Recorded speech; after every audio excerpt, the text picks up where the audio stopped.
Get ready. 10 seconds. 5 seconds. Start. I deem it a privilege and an honor to meet you, the students and teachers of the Tribhuvan University, and to spend a few happy moments in your midst. For one who, like me, has been a teacher all his life, it is always a stimulating and encouraging experience to meet young students and scholars engaged in the pursuit of knowledge and discovery. This is all the more so on this occasion because of the strong ties of common traditions and shared values which have united Nepal and India throughout the centuries. A university is a powerful instrument not only for all sided development of one's nation but for the progress of mankind as a whole.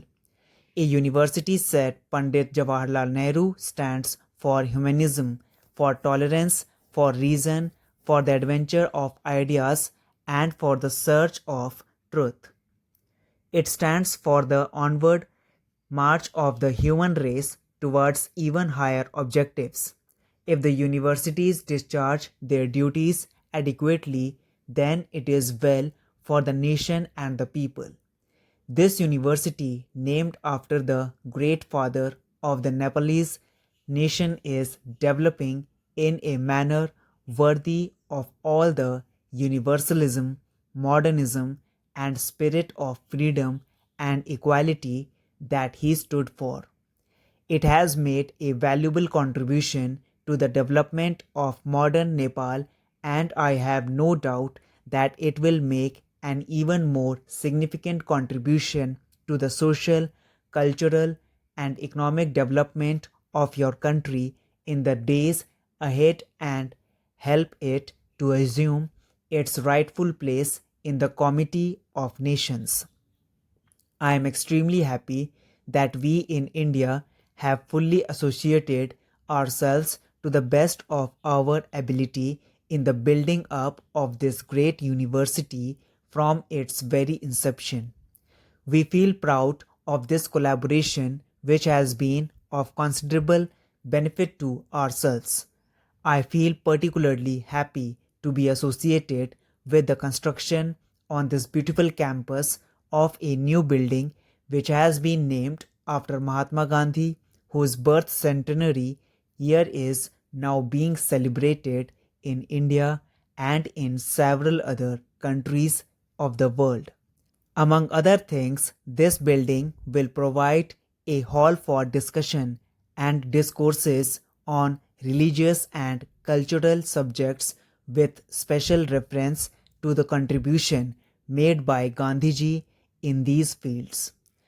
The people of India and Nepal, as well as of other countries, feel very close to Gandhiji for his principal teachings, which have an eternal value. The developing countries of Asia, including Nepal and India, are now facing tremendous challenges in the field of development.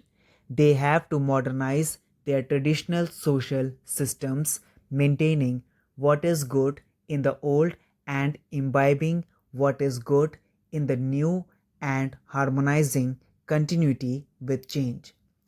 They have to develop agriculture and industry very rapidly and to secure quick economic growth, which will ensure at least a minimum living standard to every citizen. They have also to strive to reduce the wide gap between their level of development and that of the industrially advanced countries. These challenges facing the Asian countries are really challenges for you, the rising generation, and it is on your vision, wisdom, competence, and dedicated hard work that their solutions will largely depend. In this great national task, the major effort will have to come from the people themselves, but their efforts could be considerably strengthened in two ways. The first is assistance from developed countries who owe a duty to themselves as well as to the less privileged nations of the world to reduce the widening gap in the standards of living in the advanced and backward countries. And the second is the equally important collaboration between the developing nations themselves who have so much to give as well as to receive in the sharing of experiences and implementing cooperative projects of mutual benefit.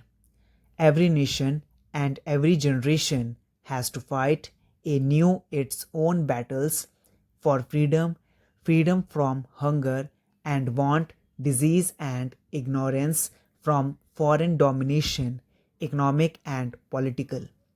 The people of my generation in India had to devote their energies mainly to win the battle for political freedom. But now the people of your generation, both in Nepal and in India, have to fight other and more difficult battles, the battles for freedom from ignorance, from hunger, from degrading poverty, and from all such other things that impede the full development of the human personality. I am very happy to find that the people of Nepal have accepted this challenge and that they also consider it an opportunity which should be met with strength, dignity, discipline, and fortitude. I congratulate you on launching yourself upon this noble task and wish you every success in your program of building up a modern Nepal which still accepts the best that the new world has to offer while still preserving all that is precious, noble, and glorious in the rich heritage of this land. Now it shall be the constant endeavor of the people and the government of my country to be of all such assistance to you as we are capable of.